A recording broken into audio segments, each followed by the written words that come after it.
يعني صاحبي محمد ده غشيم، خلص كده من غير ما يتشفى. يعني انا بقى لو مراتي خانت لا سمح الله هكتفها ايد ورجل واعذبها بالبطيء واخليها تتمنى الموت وما تطلوش. لكن محمد ريحها، محمد صاحبي ده ريحها، اتعذبت او شافت العذاب كده ليل نهار. عشان ايه؟ طول ما هي بتتعذب تحلف في اللي هي ايه، يا ريتها ما كنت خنته. انا كان عقلي ده كان فين لما خنت المجنون ده اللي هيقطع من جسمي حتت وابقى لسه فيا النفس كده وحاسه بكل حاجه بتحصل في جسمي وفي نفسي، ومحدش هيعرف لها طريق ولا حد هيحس بيها.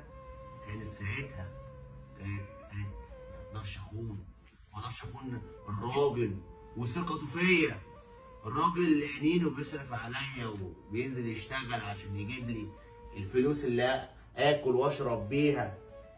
صح؟ هو ايه لازمته الكلام ده؟ لا انا بقول انا بفضفض، اصل الموضوع مضايقني. اللي يخلي واحده زباله تخون راجلها مهما كان السبب تبقى واحده ايه؟ زباله.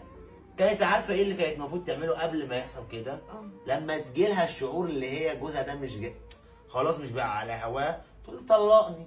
على الاقل لما تتطلق وتعمل اللي هي عاوزاه ما تبقاش في عصمته، ما ينقحش عليه كرامته ويشوفها مع واحد غيره وهو موجود ويحس اللي هو قليل قوي قوي قوي قوي.